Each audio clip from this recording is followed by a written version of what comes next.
Здраво и добро дојдовте во уште едно видео, каде што ова видео ќе збориме за цитокински рецептори и сигнализирање преку истите. Во ред, пред да се запознаеме со функцијата на поединечни цитокини, многу е корисно првично да ги разгледаме цитокинските рецептори и начинот на нивно сигнализирање. Значи, цитокинските рецептори се протеински молекули кои се вметнати во мембраната на имуните клетки и тие можат да бидат составени од еден или повеќе полипептидни синџири. Например, мене овдека ми се нацртани 2, но е веќе ставиме и трет полипептиден синџир. Вред, значи ова сега би бил цитокински рецептор. На него разликуваме три дела. Имаме екстрацелуларен домен, трансмембрански домен и интрацелуларен домен. Вред, екстрацелуларниот е тој кој се врзува со соодветниот цитокин. Така, значи ова розеово топче нека биде цитокин, кој се поврзува нели со екстрацелуларниот домен. И тоа предизвикува конформациона промена на рецепторов, така што овие полипептидни синџири се кластираат еден до друг, поблизу. Односно, да речеме дека секој од нив сака да се врзе со цитокинот и поради тоа сите се привлечени кон него и тоа предизвикува сите да дојдат поблизу еден до друг. И тоа би изгледало на следниот начин. Значи овде ако ја продолжиме мембранава, сега да ги нацртаме полипептидните синџири, но сега приближени еден до друг. Така, значи опашките интрацелуларни ќе им бидат многу близу, трансмембранските региони и екстрацелуларните домени. Така, значи сите ќе бидат еден до друг. И да речеме дека некој си начин вака ќе го опколат цитокинот, кој ќе се наоѓа овде. Сега, ова кластирање што возможува? Поради тоа што доаѓаат поблизу интрацелуларните домени, се активираат одредени кинази или фосфатази кои служат за пренесување на сигналот. Нешто налик како се пренесуваше сигналот кај Т и Б клетките, нели при нивно активирање. Значи овдека се опашките ќе се фосфорилираат, така ќе се прикачат фосфори, на нив ќе се прикачат други адапторни протеини, така и понатаму ќе имаме цела каскада на реакции кои ќе доведат всушност до пренесување на сигналот. Сега, знаеме дека има голем број на различни цитокини. Така, значи постои голем број на различни цитокини. Поради тоа мора да постојат и голем број на различни цитокински рецептори. Ние овие цитокински рецептори ги класифицираме во фамилии. И класификацијата се базира на тоа да рецептори кои имаат слична екстрацелуларна структура, така, значи слична екстрацелуларна структура или пак сличен пат на интрацелуларна сигнализација да бидат ставени во иста фамилија. Значи рецептори кои имаат хомологна екстрацелуларна структура или пак слична интрацелуларна сигнализација се ставаат во иста фамилија. И спрема таа класификација постојат 6 различни фамилии, кои сега ќе ги разгледаме. Значи ова се 6 цитокински рецепторни фамилии.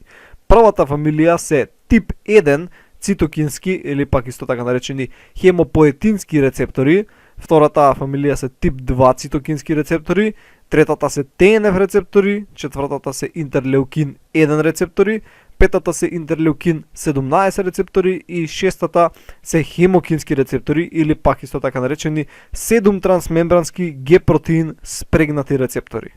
Сега ќе ги разгледаме овие фамилии поединечно во повеќе детали и ќе увидиме дека внатре во овие фамилии всушност можеме да направиме поделба и на субфамилии на цитокински рецептори. И да започнеме. Во ред, први кој ќе ги разгледаме се тип 1 или пак исто така наречени класа 1 цитокински, односно хемопоетински рецептори. Значи ова се фамилија на цитокински рецептори кои препознаваат тип 1 цитокини. Сега, тип 1 цитокините имаат структурна хомологија, односно тие се изградени од 4 алфа хеликси. Така, значи изградени се од 4 алфа хеликси. Значи тоа се тип 1 цитокини. И првично кога ги откривале, главно биле, нели, за создавање на крвен коагулум и затоа ги нарекле хемопоетински, но понатаму откриле одредени цитокини кои немаат никаква улога во коагулација на крвта. Но името останало. И овде во оваа група на цитокини спаѓаат следниве цитокини. Значи интерлеукин 2, 3, 4, 5, 6, 7, 9 и така натаму, ГМЦСФ, leukim inhibiting factor, онкостатин М и сигурно постојат некои други кои не сме ги откриле. Значи сите овие цитокини имаат ваква структура од 4 алфа хеликси, односно влегуваат во тип 1 цитокини. И сите овие цитокини се препознаени од соодветен рецептор. А сите тие рецептори кои ги препознаваат сите овие цитокини ги ставаме во фамилијата на тип 1 цитокински рецептори. Сега, оваа фамилија на тип 1 цитокински рецептори ја делиме на подфамилии. И главно имаме 3 подфамилии на тип 1 цитокински рецептори. Че овдека сум нацртал 3 различни у боја видови на рецептори и ова ќе ни ги презентираат трите различни подфамилии.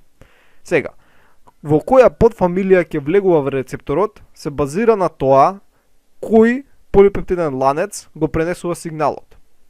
Значи гледаме овдека кога сум ги нацртал, еден од ланците е подолг од другите, така навлегува повеќе во цитоплазмата. Тоа значи тој ќе биде одговорен за пренесување на сигналот. Врз база кој е тој ланец кој го пренесува сигналот, ги делиме на 3 подфамилии. И сега ќе видиме кои се тие. Значи, имаме гама носечка или интерлеукин 2 подфамилија, бета носечка, односно ГМ-ЦЦФ подфамилија и ГП130 подфамилија. Сега, секој од овие подфамилии всушност може да препознае одредена група на овие типен цитокински рецептори. Например, сега лупам, бета носечката може да ги препознае, например, овие овде. Така, например, овие цитокини ги препознаа бета носечката. Гама носечката може би ги препознаа овие овде. Така, додека оваа последната ГП130 може би ги препознава овие цитокини. Вред, значи различна подфамилија препознава различна група од овие тип 1 цитокини. И овие подфамилии понатаму се делат на подфамилии. Така, значи има уште подетални поделби врз база на тоа колку синџири учествуваат. Вред, значи прва беше врз база на кој го пренесува сигналот. Така, тука например гама синџирот го пренесува, тука бета синџирот, тука ГП130. Вред, значи врз база кој го пренесува сигналот, правиме една поделба, понатаму врз база колку синџири има се прави друга поделба. Зашто има, например, ќе ставам само слики, ќе дзирнете, има, например, од овој гама носечкиот има 3 изоформи. Така имаш бета, гама, алфа, имаш гама, бета и имаш алфа само. Кај што алфа тој е во оваа субфамилија, но не пренесува никаков сигнал. Значи има и нефункционални рецептори. Не се знае што е целата причина за постоењето на нефункционални рецептори, но има некои претпоставки. Но добро, тоа не интересира, само онака спомнувам. Дека ова може да иде уште многу подетално. Сега, некои структури кои се карактеристични за сите овие рецептори се дека сите овие рецептори содржат еден домен кој има налик имуноглобулинска структура. Вред, значи овдека сум го представил, сега ги заокружувам со виолетова боја. Значи ова, така. Значи тие имаат имуноглобулинска структура. Ќе бречеме нека една страна, дека сите имаат имуноглобулински домен. И исто така имаат еден домен кој се нарекува фибронектин 3 вид на домен. И овдека, например, би рекол дека е ова овдека вака, или ова. Вред, значи не интересира што е тоа, него само ќе го спомнеме, дека има и фибронектин вид 3 домен. Значи овие два вида на домени се карактеристични за овие тип 1 цитокински рецептори. Друго нешто што сакам да спомнам е дека во основата на екстрацелуларниот домен имаат една серија од аминокиселини која е зачувана. Така, значи во основата, тоа би го бележал, не знам, со кафена боја, например тука вака некаде, во основата имаат серија од аминокиселини која иде вака. Имаат, ќе ја забележам пред, значи W што е за триптофан, серин, па која било аминокиселина, па има повторно триптофан и серин. Значи триптофан, серин, која било аминокиселина, триптофан, серин. И тоа се наоѓа во основата на екстрацелуларниот домен, вред кој иде близу до мембраната. Додека околу имуноглобулинскиот домен имаме голем број на зачувани цистеински резидуи. Значи имам дека многу цистеини кои се битни за образување на дисулфидни мостови и така натаму. И тоа е општо тоа што требаше да го спомнеме за тип 1 цитокински рецептори. Наредни кои ги разгледаме се тип 2, односно класа 2 цитокински рецептори, или пак наречени интерферонски рецептори. И како што ни кажува самото име, тие препознаваат тип 2 цитокини. Во тип 2 цитокини влегуваат тип 1 интерферони, алфа и бета, каде што имаме различни изоформи на истите, тип 2 интерферони, гама, и тип 3 интерферони, ламда, каде што под ламда всушност влегуваат интерлеукин 28А, 28Б и 29. Вред, освен овие интерферонски цитокини, се препознават и некои интерлеукини, како интерлеукин 10 и различни изоформи на интерлеукин 10, 20, 24 и 26. Се на се, од прилика се препознаени околу 27 различни цитокини. Барем до денес што знаеме, од прилика до 2010 е овој материјал. Денеска може би се откриени и други. И овие 27 цитокини се препознаени од страна овие тип 2 цитокински рецептори, кои што се состојат од повторно еден синџир кој го пренесува сигналот, така, и еден синџир кој главно посредува за поврзувањето со цитокинот, односно со лигандот. Вред, и откриени се околу 12 вакви различни синџири и комбинацијата на тие 12 синџири ни дава различни рецептори кои служат за препознавање на овие 27 цитокини. И тоа е главното за структурата на овие рецептори. Следни се ТНФ рецептори кои поврзуваат туморно-кротичен фактор алфа, бета, често наречени лимфотоксини, CD40, ФАСЛ, ОХ40, гитара и сигурно некои други цитокини. Овие ТНФ рецептори имаат високо конзервирана тримерична структура која содржи многу цистеински резидуи. Цистеинот е тиоаминоксилина, односно има сулфури, така кои градат дисулфидни мостови. И овие региони се наречени цистеин rich domains. Океј, значи не се CDR, него се CRD. Да не се збудиме со CDR кој беа нели кај антителата. Сега, интересно е дека овие ТНФ рецептори можат да бидат вметнати внатре во мембраната, можат да се наоѓаат во растворена форма, така, или пак може да се држат ковалентно преку гликолипидите кои се вметнати во мембраната. Овие растворениве и овие кои се ковалентно врзани не пренесуваат сигнал. Вред бидејќи не се поврзани со интрацелуларниот дел. И они се налик мамки, као лажни рецептори. Они поврзуваат цитокини, така значи може да поврзе ТНФ алфа или ТНФ бета, али нема да се пренесе сигнал.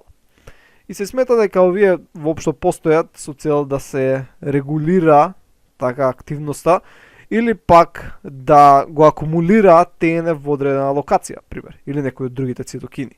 Друга интересна работа е дека цитокиниве кои се поврзуваат со ТНФ рецепторите не се наоѓаат секогаш во растворена форма. Така, например, дека овој го нацртав како растворен, но некогаш овие цитокини може да се наоѓаат, односно најчесто се наоѓаат вметнати во мембраната на некоја си клетка, така. И например, овдека го имаме цитокинов кој е вметнат кај една клетка и он реагира со рецепторот кај друга клетка. Така, значи овој овдека рецептор лево кој го имаме може да се поврзе овдека со цитокинот кој е вметнат во некоја друга клетка. Вред, значи голем дел од овие цитокини кои се поврзуваат за ТНФ рецепторите се всушност вметнати во мембрана. Значи имаме вметнати ТНФ рецептори и вметнати цитокини за ТНФ рецептори. Имаме растворени ТНФ рецептори и растворени цитокини за ТНФ рецептори. И тоа е главното за овие ТНФ рецептори. Наредна е интерлеукин 1 фамилија на рецептори. И ова се главно рецептори кои се поврзуваат со интерлеукин 1 алфа или 1 бета. Но сепак постојат и рецептори кои се поврзуваат со интерлеукин 18 и 33 кои влегуваат во оваа фамилија на рецептори. Сега, гледаме дека рецепторот за интерлеукин 1 има имуноглобулинска структура, односно има имуноглобулински домени. Така, и можеме да го сретнеме вметнат во мембраната или пак во растворена форма. И главно е составен од еден полипептид кој може да биде интерлеукин 1 рецептор 1 или интерлеукин 1 рецептор 2. Така, значи овие две форми се за портокаловиот полипептиден синџир. Во ред, додека другиот полипептиден синџир е интерлеукин 1 рецептор акцесори протеин, така значи дополнителен протеин. Во ред, сега, само вметнатниот така рецептор има способност за да сигнализира. Значи само овој може да сигнализира, така. Додека овој што е во растворена форма не може да сигнализира, бидејќи е растворен, така, логично. Сега, од овој што е вметнат и може да сигнализира, само тој кој содржи интерлеукин 1 рецептор 1 форма на портокаловиот синџир е функционален. Додека овој кој содржи форма 2 на портокаловиот синџир е нефункционален. И овој го сретнуваме кај Б клетките. Така, значи овој го сретнуваме кај Б клетки, нефункционалната форма. Додека функционалната ја има во голем број од другите клетки. И сигнализирањето се одвива преку вакви тир домени кои се наоѓаат натре во цитоплазматичните опашки. И овие ги сретнувавме кај toll-like рецептори. Постојат многу инхибитори кои може да се врзат со овој рецептор за да се контролираат голем број од воспалителните процеси. Добро, значи ова е нешто општо што сакам да го спомнам. После подоцна во видеото ќе видиме и слика како изгледаат и рецепторите за интерлеукин 18 и 33, бидејќи и тие рецептори спаѓаат во оваа фамилија на рецептори. Значи, имаме вметнати растворен, вметнатиот пренесува сигнали, али само ако портокаловиот синџир од вметнатиот е овој, така интерлеукин 1 рецептор 1. Ако има оваа форма на портокаловиот синџир, не е функционален. Иначе, овие растворените рецептори, повторно се смета дека се тука за да се контролира имуниот одговор, бидејќи они ќе ги врзуваат цитокините, а нема да праќаат сигнал. Така што, например, сакаме да го стишиме имуниот одговор, ќе направиме повеќе од растворениот рецептор. Ако има повеќе од растворениот рецептор, нели ќе се поврзат повеќе од цитокините, нема да прати никаков сигнал и ќе се намали имуниот одговор. И тоа е за оваа фамилија. Наредна фамилија на цитокински рецептори се интерлеукин 17 рецепторите, кои логично се врзуваат со интерлеукин 17 и тоа различни форми на интерлеукин 17. Разликуваме А, Б, С, Д и Ф форма. Во ред? Сега, за секој од овие интерлеукини си има посебен рецептор. Например, тука имаме интерлеукин 17R рецептор за С, например за Б, така за Е, за Д, за А, ова е заедно со Д. Значи има различни комбинации. Не се знае многу, бидејќи се релативно ново откриени. Ова, например, е напишано во 2009 година. Денеска може би се знае повеќе, но не ни интересира толку, едноставно ги спомнам колку да знаете дека постојат. И последна фамилија на рецептори се 7 трансмембранските Г-протеин спрегнати рецептори. Значи 7 трансмембрански исто така се нарекуваат и серпентини, бидејќи налик се извиваат како змија, така значи влегуваат, излегуваат интра и екстрацелуларно. И они се врзани со Г-протеини кои служат за пренесување сигнал. Г-протеините се врзуваат со ГТП, што е слично како АТП, само што не е аденозин трифосфат, него е гуанозин трифосфат. И тоа се претвора во ГДП и понатаму се пренесува сигнал. Сега, понатаму ќе спомнеме многу повеќе за овие протеини, како се класифицирани, спрема кои хемокин се поврзуваат, така ќе видиме многу работи. Значи, овие рецептори се поврзуваат всушност со хемокини. Хемокините беа цитокини кои беа, односно возможуваа клеточно движење, така сигнализираа за клеточно движење. Во ред. Тоа беше општото за структурата на различните цитокински рецептори, но сега ќе го разгледаме сигнализирањето од страна на овие рецептори, како се одвива. Прв вид на сигнализирање кој ќе го разгледаме е јак-стат сигнализирањето. И ова го имаме кај тип 1 и тип 2 цитокински рецептори. Во ред, значи кај нив имаме вакво јак-стат сигнализирање. Да видиме сега како се одвива. Овде имам нацртано два рецептори. Значи овие се два посебни рецептори, ова е еден, ова е друг. Во цитоплазматичниот дел, основно на опашката, се наоѓа ваква јанус киназа. Така, значи јанус, ја и киназа К ја бележиме како јак. Вред, значи јак протеин. Тоа е всушност јанус киназа. И тие се прикачени и се држат нековалентно. Уред, значи не образуваат ковалентна врска, нековалентна врска. Океј. Сега да речеме дека има овдека некој цитокин. Така да речеме цитокин, ќе обележам со розова боја, дојде и овие два рецептори сега ќе се приближат еден до друг. Биги ќе се приближат кон цитокинот. Океј, значи ќе го опколат од сите страни. Тоа ќе предизвика и цитоплазматичните делови да дојдат поблизу еден до друг. Уред, значи ќе имаме кластеринг. Така собирање као гужва да се направи. Океј, кога ќе дојдат поблизу, овие кинази ќе се трансфосфорилираат. Уред, значи едната ќе ја фосфорилира другата и она другата. Значи ќе си додадат фосфори. И сега кога ќе си додадат фосфори, ќе станат активни. Кога ќе станат активни, они ќе ги фосфорилираат овие тирозински резидуи на опашките. Значи они ќе додадат сега тука фосфори. Значи тука имаме фосфор тука и ќе ставиме од другата страна. Значи ги додадат овие фосфори. Сега на овие фосфори можат да се прикачат стат протеини. Значи овие протоколовиве се стат. Стат е кратеница за сигнални трансдуценти и активатори на транскрипција. Значи сигнални трансдуценти и активатори на транскрипција. Океј. Сега, овие стат протеини ќе се прикачат на местата каде што имаме фосфори. И тоа би изгледало на следниот начин. Значи ќе прикачиме еден стат протеин на вака.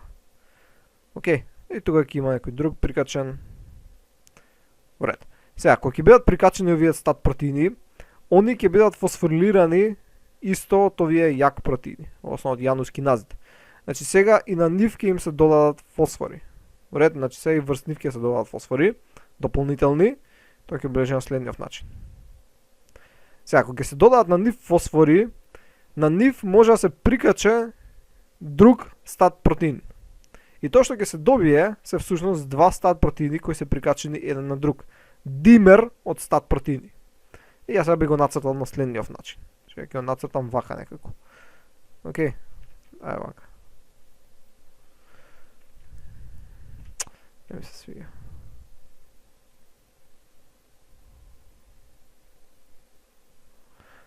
Вредно. Сега го имаме овој димер од стат протеини. И сега овој димер како таков навлегува во јадрото. Се врзува со соодветниот ген. Така и тука ќе облежиме. И ја регулира транскрипцијата, односно експресијата на тој соодветен ген. Значи влегува во јадрото и регулира експресија. И тоа е начинот на кој се одвива јак стат сигнализирањето. Но, при само тоа, очигледно е дека има проблем. На овие рецептори можат да се врзат огромен број на различни цитокини. Нели ги разгледавме дека само на пример кај тип 2 се овие цитокини, кај тип 1 беа сите овие цитокини. Така, значи огромен број. Гледате, огромен број цитокини. Ако сите овие сигнализираат преку јак стат, бидејќи се врзуваат за тип 1 и тип 2, од кај знае клетката со кој цитокин се врзала? Така, бидејќи знаеме дека различни цитокини даваат различен одговор и ако сите на истиот начин преку димерни стат протеини зголемуваат експресија, од кај знае клетката со кој цитокин се врзала? Епа, знае со кој цитокин се врзала поради тоа што има различни јак и стат протеини. Значи не е само еден вид на стат протеини и еден вид на јак протеин. Има накај 9 различни стат протеини, накај 3 различни јак протеини. Така, значи имаме 9 вакви, спрема литературава која ја користам, иако е малце застарена, значи денеска сигурно има повеќе. Има 3 јак јанус кинази и има тик кинази, кои се друг вид на кинази, не ви се битни. Значи, спрема ова, различни комбинации на стат протеини даваат различен одговор. Односно, овдека видовме дека се прави димер од стат протеини. Вред. Али ова може да е димер од различни стат протеини, не мора да се исти. Да речеме дека овој горниов е пример стат 2, пример, дека овој долниов е стат 3. Ова е една комбинација. Друга комбинација, например, би била стат 2 со стат 2. Во ред, значи може да се добијат голем број на комбинации. И тоа комбинирање на различни стат протеини со различни јак, односно јанус кинази, дава поголем број на опции дава, така што можеме да објасниме зошто, односно како различни цитокини предизвикуваат различна генска експресија на различни гени. Исто така има и дополнителни сигнални патеки кои се предизвикани од истиот тој цитокин кој овозможуваат да го има посакуваниот ефект. Сега, има уште еден проблем кој на некој си начин очигледен, а тоа е дека во претходното видео спомнавме дека даден цитокин, например интерлеукин 2, има способност на плеотропност, каде што кај различни видови клетки предизвикува различен ефект. Така имаме тука зелена клетка, жолта клетка и виолетова клетка. Пример. Не рековме дека тоа е својството на плеотропност на цитокините, каде што ќе предизвика различен ефект кај различни клетки. Сега, прашање е како тоа го прави, бидејќи кај сите действува преку јак стат механизам. Така, како воопшто се постигна различен ефект? И одговорот лежи во епигенетика, односно кој дел од ДНК е слободен да биде транскрибиран. Да нацртаме еден хромозом овде. Тука имаме хромозом. Така ова е ДНК која е заплеткана, така како спакувана е добро. И да речеме дека овој дел е ослободен и повторно е дека заплеткана. Сега нацртам друг хромозом, но сега во горниот дел ќе биде слободен, а остатокот ќе биде се заплеткан. Во ред, да речеме дека првиот е хромозом кај зелената клетка, а вториот е хромозом кај виолетовата клетка. Гледаме дека различни делови се слободни. Така што овој стат димер, кој нели регулираше генска експресија, во првава клетка ќе се врзе тука некаде и ќе регулира експресија на овој тука ген, додека во вторава клетка ќе се врзе тука некаде, ќе регулира генска експресија на овој тука ген. И поради тоа, во различни клетки ќе има различен одговор, различно дејство. И како за крај на јак стат сигнализирање, ќе спомнеме дека постојат и протеини кои учествуваат за негативен фидбек. И тие се нарекуваат suppressors of cytokine signaling. И до ден ден се откриени, барем литература која користам, 8 вакви протеини, кои што действуваат инхибиторно врз јанус киназите, ги деградираат, така што се прекинува оваа јак стат сигнализација. И интересно е како се ова работи, но тоа веќе се многу детални работи и нема да навлегуваме во тоа. И тоа беше главното што требаше да се спомне за јак стат сигнализирање. Наредно кој ќе го разгледаме е ТНФ сигнализирање и ќе го разгледаме преку слики, бидејќи не е толку едноставно како јак стат, има доста елементи и не е ни до толку битно да го знаете. Но, да видиме. Значи првично ТНФ сигнализирањето ќе го разгледаме преку ФАС со ФАС-Л. И ова беше при процесот на апоптоза, го спомнавме и во тоа видео, каде што кога ќе се поврзува овој ФАД протеин на ФАС рецепторот, каде што ФАС рецепторот е налик ТНФ рецептор, така значи ТНФ рецептор, додека ФАС-Л е налик ТНФ лиганд. Се поврзуваат, се прикачува и ФАС асоциран смртен домен протеин, на него се прикачува прокапсаза 8, која станува активна, односно се добива капсаза 8, која понатаму действува на прокапсаза 3 и 7, се добиваат капсаза 3 и 7 и се активираат апоптотични ензими и клетката умира. Освен апоптоза, ТНФ сигнализирањето може да биде одговорно и за клеточно преживување, каде што гледаме имаме огромен склоп на протеини кои доведуваат на активирање на НФКБ, мапкиназа, кои што доведуваат до добивање на транскрипцијски фактори кои ќе регулираат генска експресија. И овде ќе имаме еден текст како работат дел од работите. Не да интересира толку, едноставно можете да си го прочитате. Го спомнувам само за да видите како општо изгледа, така да имате општа слика како изгледа ТНФ сигнализирање. Следно интерлеукин 1 сигнализирање, каде што имаме рецептор за интерлеукин 1, различните изоформи на интерлеукин 1. Нели беше составен од еден синџир, кој што беше интерлеукин 1 R1, кој што беше функционалниот, додека R2 беше нефункционалниот, и го имавме овој акцесорен протеин, дополнителен. Уред, имаше тир домени кои беа налик тие како toll-like рецепторите, И на него се прикачува МИД 88, имаме фосфорилација, имаме Ирак комплекс, мислам Ирак врши фосфорилација, се прикачува TRAF 6, па тоа целото се откачува и дека овие TAP 1, TAP 2, так, убиквитин, и има цела серија чекори, не се толку битни, но поентата е ќе се активираат одредени транскрипцијски фактори, така AP1, NFKB, кои ќе регулираат нели експресија на одредени гени. Значи сигнализирањето се одвива преку овие тир домени со Ирак, киназите, така кои вршат фосфорилирање и така натаму.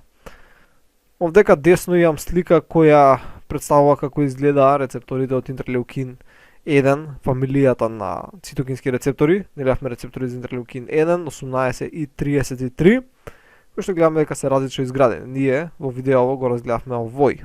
Така, кај што спомнавме када пример оваа варијанта на синџирот е нефункционална, има тука и некои нефункционални лиганди, но тоа не го спомнавме. Ова е, значи, да го најдам кај го нацртав, ова е всушност ова. Така, значи имаш еден синџир, имаш друг синџир и така натаму. Океј, тоа е интерлеукин 1 сигнализирање или сигнализирање преку тир домени. Значи тир домени со посредство на Ирак, кои што се всушност интерлеукин рецептор активирани кинази. Еве го сега сигнализирањето преку интерлеукин 17, кој кај што спомнам не се знае премногу, затоа само го спомнувам да видите дека има 3 патишта кои дури може да се активира, така значи овој преку TRAF кој го разгледавме, може тука некој си друг пат, така и некој си трет пат. Вред. Значи да видите само дека е комплексна ситуацијата иако не се разбрани сите членови кои учествуваат во сигнализацијата. И за крај ги имаме 7 трансмембранските Г-протеин спрегнати цитокински рецептори, кои што се поврзуваат со различни видови хемокини и можат да активираат различни сигнални патики. Во ред, значи овдека се прикажани 4 различни сигнални патики, зависно од кој хемокин ќе действува врз рецепторот. И нема тука нешто што посебно се објаснува, едноставно еден протеин активира друг протеин, активира трет протеин, има фосфори за активација, кинази, дефосфорилази и така натаму. Значи, колку само да имате општата слика, не мора да знаете кој протеин што активира. И тоа беше главно се за ова видео, се надам дека научивте што ново. Значи, видовме дека постојат 6 различни видови на рецептори, така, кои што има различна структура, се поврзува со различни цитокини и имаат различни начини на сигнализирање. Најголем дел од работите не се целосно разбрани, иако знаеме прилично многу. Значи многу повеќе него ја овдека што презентирам. Така, значи многу повеќе од ова е познато, но сепак не е доволно. Во ред, и тоа беше главно се за ова видео, се надам дека научивте што ново и ќе се видиме во наредното видео каде што ќе збориме за како цитокините влијаат врз вродениот имун систем. Довидување.